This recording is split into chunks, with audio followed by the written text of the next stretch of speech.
오늘은 창세기 6장 1절에 13절 그리고 9장 1절에 17절 본문의 말씀을 통해 슬프도록 아름다운 무지개, 슬프도록 아름다운 무지개라는 제목의 말씀으로 함께 나눌 때 죄로 물든 세상에서 하나님의 놀라운 사랑을 발견하시는 모든 성도님 되시길 주님 이름으로 축복합니다.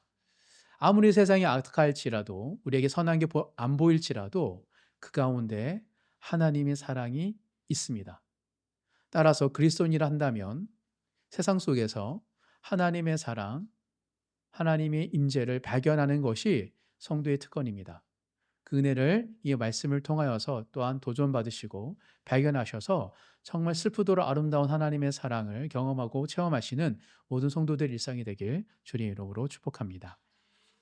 오늘 본문은 하나님의 홍수 심판에 대한 이야기입니다. 흔히 노아의 홍수 이야기라고 말하지만 엄밀히 말하면 노아의 이야기는 아닙니다. 하나님의 이야기입니다. 인간을 향한 하나님의 슬프도록 아름다운 사랑의 이야기가 홍수 심판이기 때문입니다. 하나님은 창세기 1장부터 에덴 동산에 아담과 하와를 창조하셨고 함께 거하기를 즐거워하셨습니다. 그런데 아담과 하와가 죄를 짓자마자 하나님은 아담과 하와를 에덴 동산에서 추방하십니다. 추방하실 때 가죽 옷을 지어 입히시고 더불어 그들을 돌보셨습니다. 즉 죄를 지었지만 돌보셨어요. 그러니 아담과 하와의 자식녀인 가인과 아벨의 제사를 받으셨고 기뻐하셨습니다. 그런데 가인이 죄를 지어서 드리는 제사에 대해서도 거절을 통하여 소통하셨고 또한 가인이 죄를 질 뿐만 아니라 정말 악한 마음에 사로잡혀 동생을 죽였을 때에도 하나님은 가인에게 직접 찾아가셔서 대화를 하셨습니다. 즉 죄를 지은 인간임에도 불구하고 하나님은 인간을 사랑하셔서 돌보셨고 함께 하셨던 이야기가 5장까지의 이야기입니다. 그런데 창세기 6장에 들어오면서 갑자기 큰 변화가 생겼습니다. 그토록 사랑하셨던 인간을 모조리 심판하시기로 결정하셨기 때문입니다.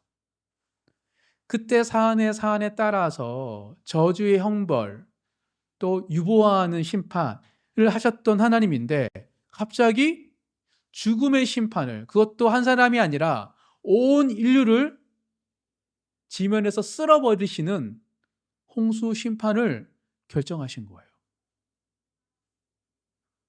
도대체 무슨 일이 일어난 것일까요? 6장부터 9장까지는 그 홍수로 세상에서 사람과 동물을 모조리 제거하시는 하나님의 선택에 대한 이야기입니다. 따라서 우리가 오늘 본문을 이해함에 있어서 가장 중요한 질문은 왜 하나님은 모든 인간을 심판하셨을까에 대한 질문입니다. 왜 모든 인간을? 3장, 4장, 5장에 보면 죄를 지어도 찾아가 주시고 타일러 주시고 돌보주셨는데 왜 6장에 와서는 다 죽이셨던 것일까? 왜 하나님은 노아를 제외한, 노아의 건속을 제외한 모든 인간을 죽이셨단 말인가? 이 중요한 질문입니다. 이 질문에 대한 답이 없이는 우리가 노아의 심판, 홍수 심판을 이해할 수 없기 때문입니다. 이 질문에 대한 답을 창세기 6장에 보면 이렇게 말하고 있습니다. 6장 5절, 6절, 7절, 8절을 한 번 더 읽어보겠습니다. 6장 5절부터 8절입니다. 다 같이 읽겠습니다. 여호와께서 사람의 죄악이 세상에 가득함과 그의 마음으로 생각하던 모든 계획이 항상 악할 뿐임을 보시고 땅에 사람 지으셨음을 한탄하사 마음에 근심하시고 이르시되 내가 창조한 사람을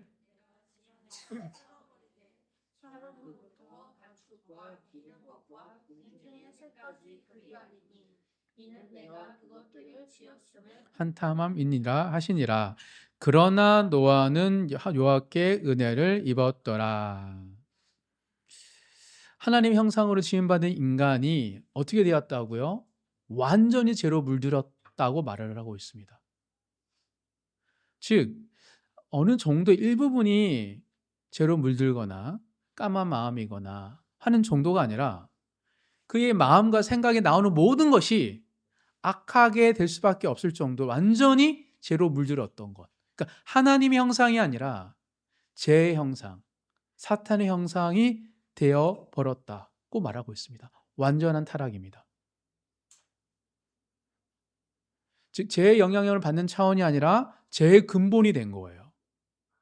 그래서 하나님께서는 세상에 인간을 지으신 것을 한탄하시고 근심하셨다고 오늘 성경이 말하고 있습니다. 오늘로 볼 때 한탄하다, 근심하다는 뜻은 무엇이냐면 마음이 상하도록 슬퍼하셨다는 겁니다.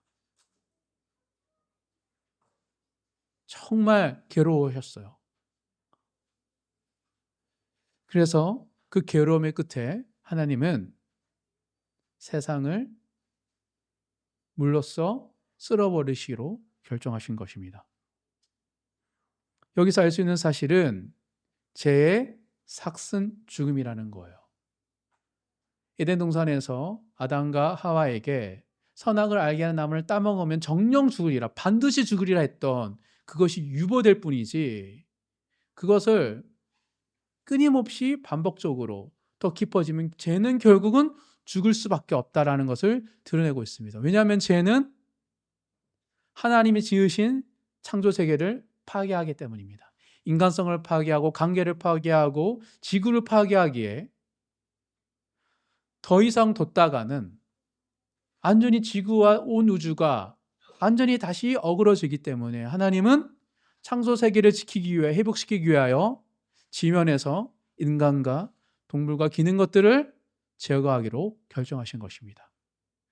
마치 우리 안에 암덩어리가 우리 몸이 완전히 뒤덮기 전에 제거하듯이 하나님은 가슴 아프지만 선택을 하신 것입니다. 따라서 오늘 본문이 우리에게 알려주는 진리는 이것이죠. 죄는 제거되어야 된다는 사실입니다. 단지 하나님께서 사랑과 긍휼로 오래 참음으로 그를 유보해 줄 뿐이지 때가 되면 반드시 죄는 제거된다는 사실이죠. 따라서 지금 우리가 가장 시급한 문제는 돈이 아니라 소유와 명예와 집과 건강이 아니라 죄의 문제라고 성경은 이야기하고 있습니다.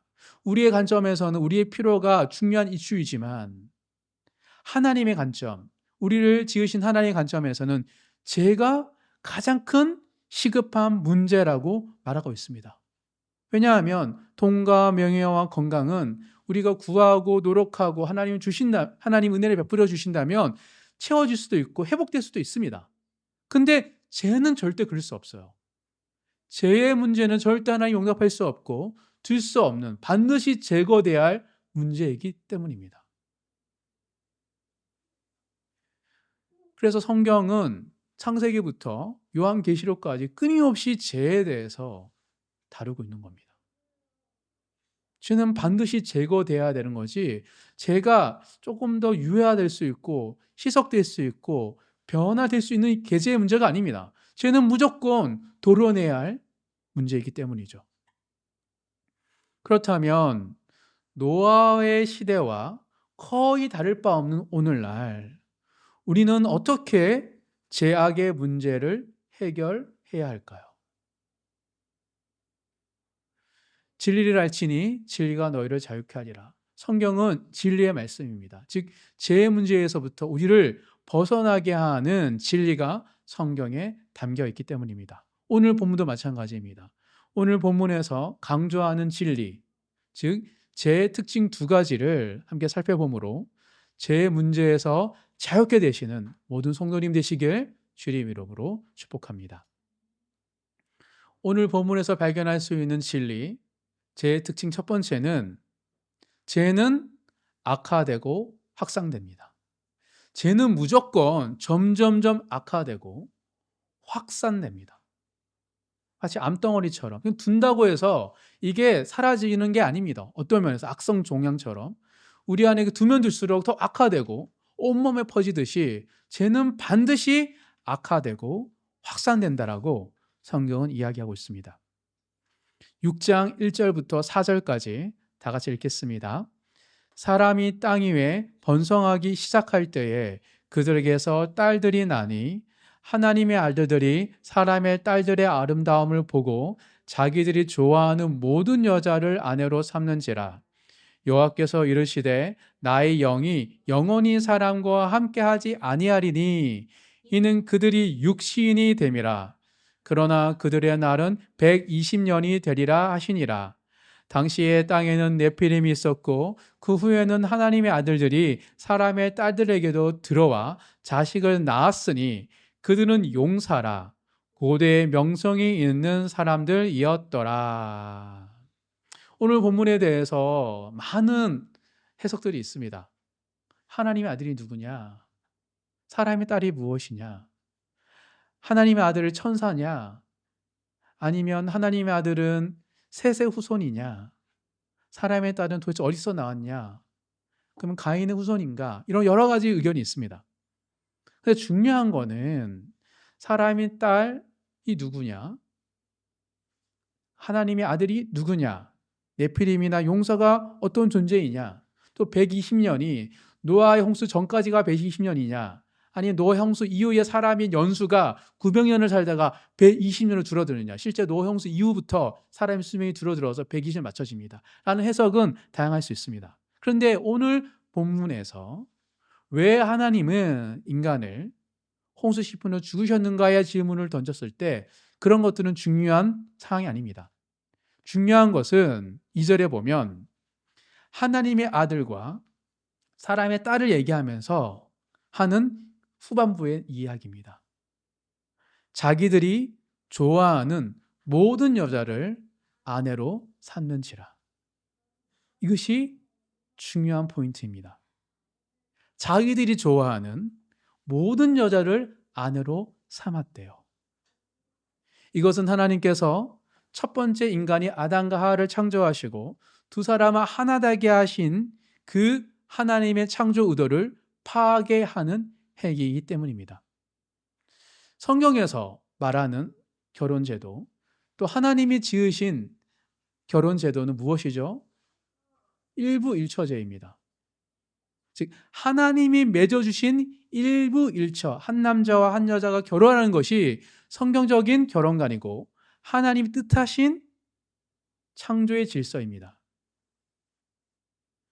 잘 보면 하나님은 아담을 먼저 창조하시고 아담에게 하와를 허락하셨습니다. 수많은 여자 중에 아담에게 너가 원하는 사람 선택해가 아니라 잠자는 중에 아담의 갈리뼈를 빼서 아담에게 딱 맞는 하와를 만드셔서 두 사람을 만나게 하셨어요. 이게 성경에 말하는 결혼입니다. 즉 그리스도인들은 그래서 하나님이 허락하신 배우자를 찾죠. 찾으려고 합니다. 성경적인 결혼관이기 때문이죠.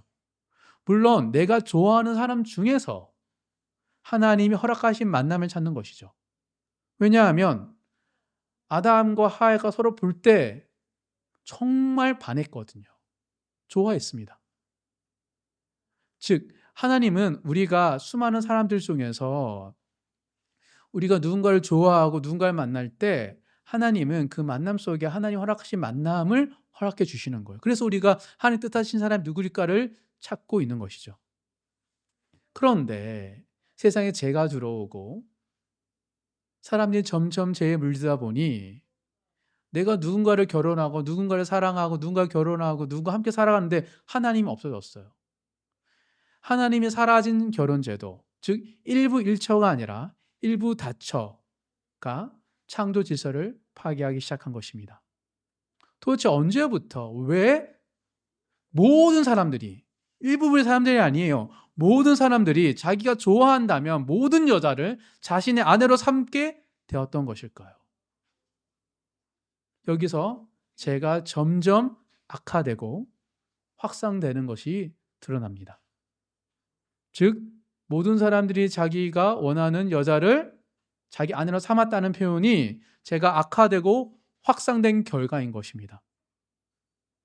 성경은 분명하게 이전에 일부 다처는 죄의 결과임을 강조하고 있기 때문입니다.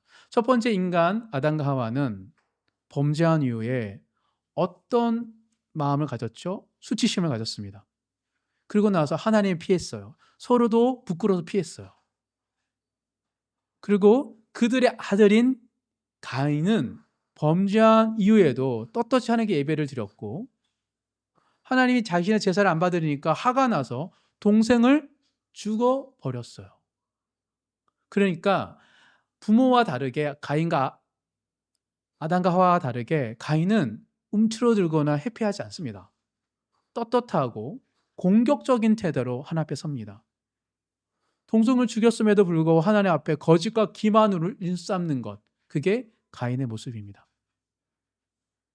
이처럼 죄가 회피하는 단계에서 기만적인 단계로 발전한 겁니다. 그리고 가인의 후손인 람에게 이르러서는 회피하고 기만하는 단계가 아니라 자랑을 합니다. 가인은 발뺌을 했죠. 근데 라멕은 자랑해요. 자기가 죽였다라고. 창세기 4장 23절 24절, 창세기 4장 23절 24절을 다 같이 읽겠습니다. 창세기 4장 23절 24절 다 같이 읽겠습니다. 라멕이 아내들에게 이르되 아다와 실라여 내 목소리를 들으라. 라멕의 아들들이여 내 말을 들으라. 나의 상처로 말미암아 내가 사람을 죽였고 나의 상함으로 말미암아 소년을 죽였도다. 가인을 위하여는 벌이 7배일진데 라멕을 위해서는 벌이 77배이로다 하였더라. 라멕은 자신의 선조인 가인과 자신을 비교하고 있습니다. 가인보다 자신이 더 큰 죄인임을 자랑해요. 가인은 우발적 살인자였지만 나는 계획적인 살인자, 도살자라고 지금 선언하고 있는 거예요. 나 상처를 주면 나 조금 상하면 난 죽여버려. 가인은 질투심으로 동생을 죽였지만 나는 나의 상처와 상함으로 인하여 사람과 소년들을 수시로 죽였다라고 자랑하고 있습니다. 그래 나한테 대들지 말고 대항하지 말라는 거예요. 그런데 가인은 죄를 짓고 형벌을 받고 두려워했어요. 두려움에 떨다가 하나님의 표로 7배라는 표를 받은 거잖아요. 나를 죽이는 사람 7배를 당할 것이다. 왜 유리하다 보면 다른 사람을 뺏어야 되고 얹혀 살아야 되는데 사람 나를 싫어하고 자꾸 도둑질하고 훔치니까 나를 죽일까 봐 두려웠던 가인은 하나님께 형벌이 너무 무겁다고 이야기하죠. 근데 라멕은 형벌을 자랑합니다. 하나님이 한 말이 아닌 자신이 하나님인 것처럼 나에게 덤벼들면 77배야. 나는 갚아줄 거야. 라고 이야기하는 거예요. 이처럼 죄가 악화되면 가인부터 아담과 하와부터 가인, 라멕, 그리고 지금 본문 악화되면 수치심조차 느끼지 않고 오히려 자랑하는 지경에 이르게 되는 것이죠. 근데 라멕은 누구에게 자신의 죄를 자랑하고 있죠? 자신의 두 아내입니다. 적대 세력이 아니에요. 자신이 사랑하고 돌보아하는 아내들에게 죄를 자랑하고 있는 것입니다. 사랑의 고백이 아니라 폭력으로 아내를 다루고 남편의 무기로 삼고 있는 거예요. 왜 라멕은 자신의 아내들에게 이런 폭력적인 말을 자랑하듯이 했던 것일까요? 이미 여기에 하나님이 한 남자와 한 여자를 맺어주신 연합의 관계가 깨어진 건강하지 않은 부부 관계임을 드러내고 있습니다. 그래서 오늘날도 여전히 데이트 폭력, 가정 폭력이 끊이지 않는 이유가 바로 여기 있는 겁니다. 사람 사이에, 부부 사이에, 남녀 사이에 하나님이 사라지게 되면 죄가 마치 하나님인 것처럼 행세하기 때문입니다. 폭력, 힘. 그래서 인류 역사상 처음으로 일부 다처를 한 사람이 바로 라멕입니다.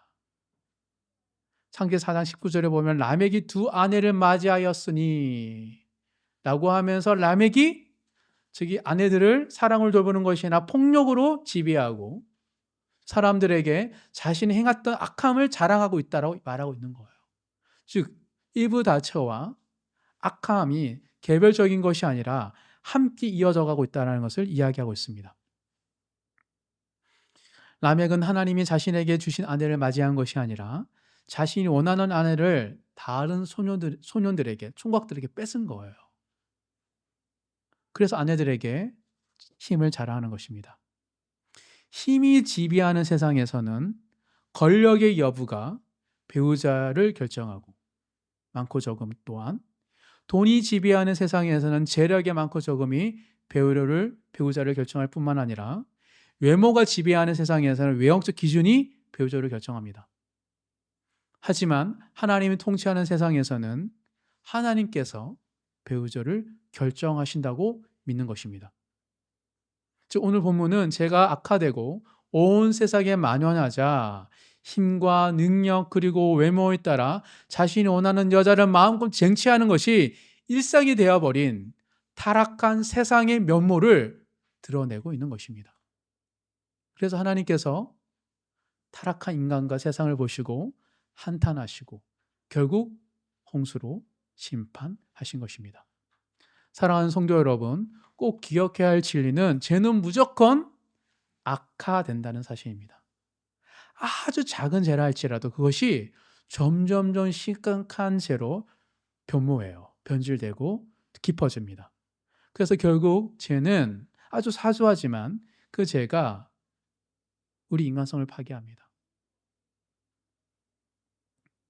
바늘도둑이 소도둑 된다는 말처럼 그렇게 돼요. 그리고 자꾸 작은 죄를 짓다 보면 수치심이 오히려 자랑이 돼요. 하나님을 경외하는 것이 사라지고 자신 힘과 능력을 자랑합니다. 떳떳해요. 재판정에서도. 죄를 지었어도 거짓말을 번번이 하면서도 아무렇지 않게 자신의 말을 번복합니다. 죄가 깊어지면 그래요. 또한 죄는 순식간에 확산됩니다. 한 사람만 그런 게 아니에요. 그런 사람을 보면 또 똑같이 따라해요. 그 재판정에 가서도 분명 검사 앞에서는 바른 얘기 했다가도 감히 재판장에 가서도 팔을 바꾸잖아요. 확산되기 때문이에요. 아담과 하와의 세 번째 아들 가인이 범죄하고 추방당하자 하나님은 아담과 하와에게 아벨을 대신하여 셋을 주죠. 셋의 후손이 하나님을 여호와로 불렀던 민족이었어요. 근데 이 셋의 후손조차도 가인화됩니다. 온 세상에 살아가는 모든 사람들이 가인과 라멕처럼 살아가게 된 것. 그것이 바로 오늘 홍수 심판의 세상의 모습이었습니다. 그래서 예수님께서 제자들에게 이 말씀을 여러 차례 하셨습니다. 한번 찾아보겠습니다. 마태복음 16장 6절입니다.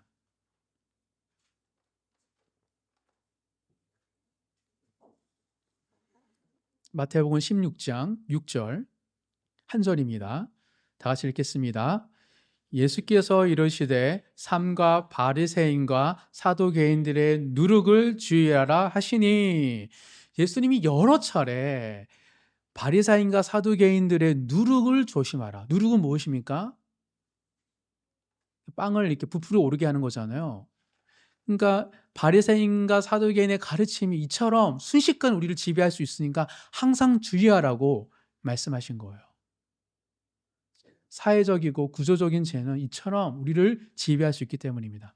아주 작은 죄라 할지라도 순식간에 악화되고 확산되는 그 진리 된다는 것이 진리임을 잊지 마시는 모든 성도님 되시길 주님의 이름으로 축복합니다.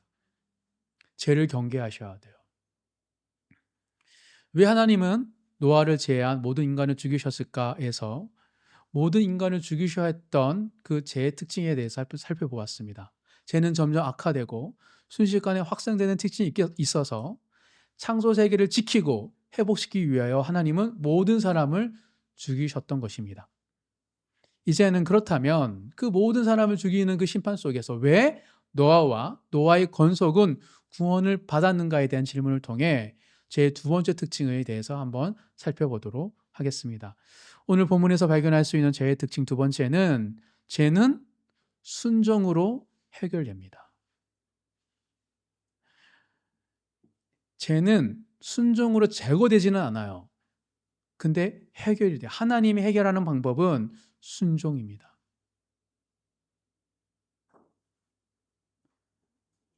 왜냐하면 노아가 나중에 또 이렇게 술 취해서 벌거벗고 그 첫째인 아담이 그걸 보고 좀 감추지 않는 그 사건을 통하여서 또 새로운 인간의 연약함을 인하여 또 범죄하고 저주가 일어나거든요. 그러니까 죄는 여전히 만연한데 하나님은 심판을 통하여서 이 악화되고 확산된 것을 제거하신 것이지 우리 완전히 죄의 문제가 해결된 건 아닙니다. 근데 순종을 통하여 죄를 해결하신 거예요. 이걸 기억하셔야 됩니다. 노아는 순종의 사람이었습니다. 9장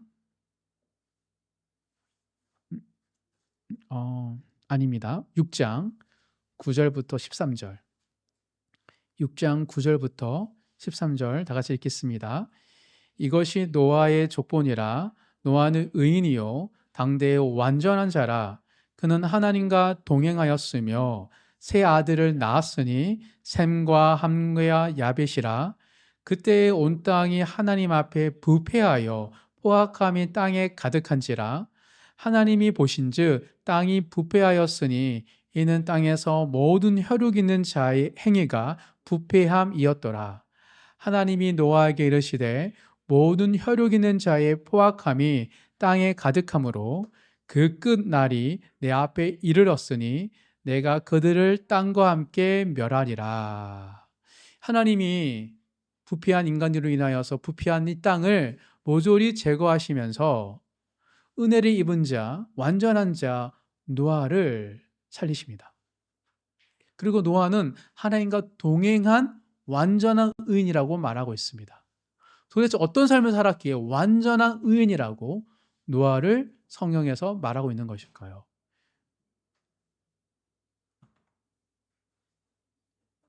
창세기 6장 22절 6장 22절 한 절 다 같이 읽겠습니다. 노아가 그와 같이 하여 하나님이 자기에게 명하신 대로 다 준행하였더라. 노아의 방주를 짓는 것, 동물을 그 안에 넣는 것, 이 모든 과정들을 완전히 순종했던 겁니다. 그의 마음에 깨어지고 그의 마음에 악한 마음이 없는 게 아니고 노아는 그럼에도 불구하고 하나님의 명령을 듣고 준행해왔기 때문에 완전한 의인이라고 성경이 이야기하고 있는 것입니다. 한마디로 노아는 순종의 사람이었습니다. 하나님께. 죄악으로 물든 세상에서 영적으로 부패하지 않는 비결이 바로 여기 있습니다. 순종입니다.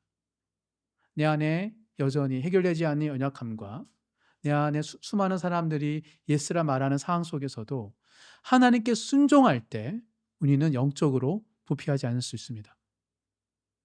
그래서 순종의 사람은 하나님께 은혜를 받고 하나님께 동행하는 것입니다.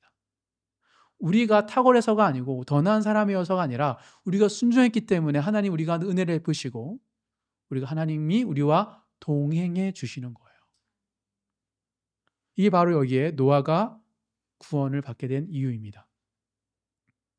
그리고 노아의 자손을 통해 다시 인류가 번성하게 하신 하나님의 뜻이 여기 있습니다. 씨앗이잖아요. 하나의 씨앗. 그 죄로 만연한 세상을 뒤엎으면서 하나님의 새로운 완전한 씨앗을 심겨야 되잖아요. 그게 노아였습니다. 순종의 사람. 즉 앞으로 노아 이후의 사람들에게 하나님 메시지를 던진 거예요. 순종하지 않는다면 이 죄악으로 물든 세상에서 더 이상 살아갈 수 없다라는 것을. 더불어 죄악으로 물든 세상에서 어떻게 살 수 있습니까? 라는 질문을 던질 때 순종하면 살 수 있어 라는 하나님의 답이 여기 있는 것입니다. 그래서 하나님은 노아에게 홍수심판 이후에 아담과 하와에게 하신 말씀을 동일하게 하십니다. 마치 노아가 새로운 첫 인간인 것처럼. 9장 1절 2절 다 같이, 창세기 9장 1절 2절 다 같이 읽겠습니다. 하나님이 노아와 그 아들들에게 복을 주시며 그들에게 이르시되 생육하고 번성하여 땅에 충만하라. 땅의 모든 짐승과 공중의 모든 새와 땅에 기는 모든 것과 바다의 모든 물고기가 너희를 두려워하며 너희를 무서워하리니 이것들은 너희의 손에 붙였음이니라. 라고 하면서 사실은 아담과 하와에게 하신 말씀을 동일하게 하신 거예요. 그래서 덧붙여서 또 이렇게 말합니다. 하나님이 형상을 지키면서 세상을 다스리라. 6절 7절 다 같이 읽겠습니다. 다른 사람의 피를 흘리면 그 사람의 피도 흘릴 것이니 이는 하나님이 자기 형상대로 사람을 지으셨음이니라. 너희는 생육하고 번성하며 땅에 가득하여 그 중에서 번성하라 하셨더라. 무슨 말이냐면 제약으로 물든 세상 속에서 아내조차도 다른 사람과 소년조차도 폭력적으로 행사하는 그 모습 속에서 이제는 다른 사람의 피 흘리지 마라. 왜? 하나님 형상이기 때문에. 즉 제로가 깨어진 하나님 형상을 지키면서 세상을 다스리라고 말하고 있는 것입니다. 그 이후에 하나님은 노아와 그 자녀들과 그리고 온 땅과 새 언약, 무지개 언약을 체결하십니다. 15절, 16절, 17절 다 같이 읽겠습니다. 내가 나와 너희와 및 육체를 가진 모든 생물 사이에 내 언약을 기억하리니 다시는 물이 모든 육체를 멸하는 홍수가 되지 아니할지라. 무지개가 구름 사이에 있으리니 내가 보고 나 하나님과 모든 육체를 가진 땅에 하나님이 노아에게 또 이르시되 내가 나와 땅에 있는 모든 생물 사이에 세운 언약의 증거가 이것이라 하셨더라. 무슨 말이냐면 하나님께서는 세상을 심판하시고 다시 세상을 식물과 동물이 자유롭게 살 수 있는 공간을 만드신 이후에 새로운 언약을 체결하십니다. 다시는 물로 모든 육체를 멸하는 홍수를 하지 않겠다. 이 새 언약, 그러면서 무지개를 그 약속의 징표로 삼으시죠. 노아와 체결하신 하나님의 새 언약의 의미는 무엇일까요? 홍수로 세상을 심판하신 거에 대한 후회이실까요? 아니면 제 삭슨 죽음임에 대해서 확인시켜 주시는 것일까요? 다시는 물로 심판하지 않으시겠다는 하나님의 언약은 후회가 아니라 홍수 심판을 영원히 기억하라는 확인 사살입니다. 무지개가 뜰 때마다 쟤는 죽음이야 라는 것을 기억하라는 사인입니다. 그래서 비 온 뒤에 생기는 무지개를 이 언약의, 새 언약의 상징으로 삼으신 것입니다. 따라서 노아와 맺은 무지개 언약을 기억하는 모든 사람은, 우리는 무지개를 볼 때마다 하나님의 홍수 심판을 기억할 수밖에 없습니다. 죄의 삭은 죽음이다. 언젠가는 죄는 죽게 된다. 그래서 무지개가 슬프도록 아름다운 것입니다. 인간을 너무 사랑하셔서 심판하실 수밖에 없으신 하나님의 슬픈 사랑이 무지개에 담겨 있는 것이죠. 우리가 무지개를 볼 때 어떤 감정이 중요한 게 아닙니다. 하나님이 무지개를 바라볼 때마다 쟤는 결국 죽을 수밖에 없어. 너희를 살리기 위해서는 쟤를 죽여야 된다라는 하나님의 슬프지만 우리를 포기하지 않은 그 사랑이 무지개인 것이죠. 이 슬프도록 아름다운 하나님의 사랑이 무지개 형상에서, 아주 먼 곳에 있는 무지개 형상에서 아주 가까이에 있는 십자가의 형상으로 우리에게 다가왔습니다. 2000년 전 하나님은 독생자 예수님을 십자가에 달려 물과 피를 쏟으심으로 우리를 대신해 죽게 하셨습니다. 물이 우리를 죽이는 것이 아니라 우리에 있는 물과 피가 쏟음으로 죽게 되는 심판을 노아 때는 우리가 당했지만 예수님 때는 예수님이 친히 우리를 대신하여 죽으셨던 것입니다. 나의 하나님, 어찌하여 나를 버리셨나이까?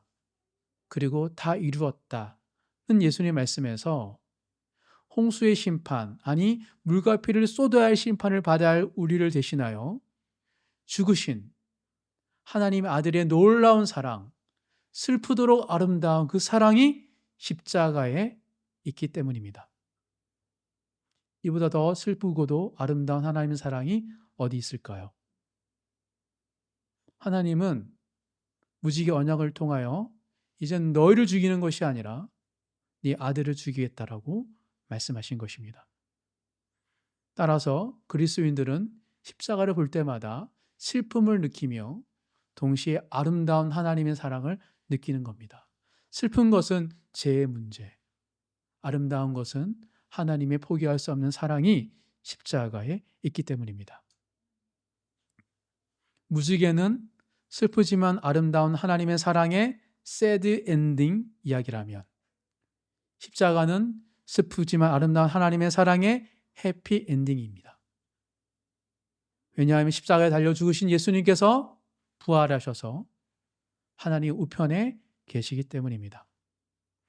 따라 여전히 죄악으로 물든 세상에 살아감에도 불구하고 우리는 십자가를 붙들고 순종의 길을 걸을 때마다 죄의 문제에서 자유함은 없습니다. 여전히 주위에 죄가 가득하고 내 안에 죄가 가득함에도 불구하고 십자가를 붙들고 나의 십자가를 지고 주님을 따를 때 우리는 죄악을 물든 어두운 세상 속에서도 자유하고 그리고 기쁨과 즐거움으로 살아갈 수 있는 것, 그것은 하나님이 사랑이 우리를 돌보기 때문입니다. 슬프도록 아름다운 하나님의 사랑, 십자가의 보혈이 우리에게 흘러 들어올 때 우리는 이 세상에서 다시 솟게 되고 다시 자유케 되고 다시 주님을 하나님을 경배하면서 온전한 자로 살아갈 수 있는 것입니다. 사랑하는 성도 여러분, 노아의 순종이 홍수의 심판에서 그의 자녀들을 구원했듯이 예수님의 순종이 영원한 심판에서 우리를 구원하셨습니다. 십자가를 바라볼 때 괴롭고 슬픈 것이 아니라 그 가운데 우리를 하나의 형상으로 빚어가시는 그 슬프도록 아름다운 십자가의 은혜를 경험하시는 모든 성도님 되시길 주님 이름으로 축복합니다. 따라서 나의 십자가를 지고 주님을 따른다는 것은 은혜임을 기억하고 은혜를 붙들고 정말 바르고 아름답게 살아가시는 모든 성도님 되시길 주님 이름으로 축복합니다. 말씀을 정리하겠습니다. 노아의 방주의 순종으로 노아의 가족이 구원을 받고 슬프도록 아름다운 무지개를 보았듯이 예수님의 십자가 순종으로 구원받은 우리는 슬프도록 아름다운 십자가를 선물로 받았습니다. 십자가는 놀라운 은혜입니다. 우리의 형상을 바로 아름답게 빚어지는 그 능력이 십자가에 있기 때문입니다. 점점 악화되고 확산되는 제약된 세상 속에서 자기 십자가를 지고 주님을 따르기를 믿음으로 결단하시는 모든 성도님 되시길 주의 이름으로 축복합니다.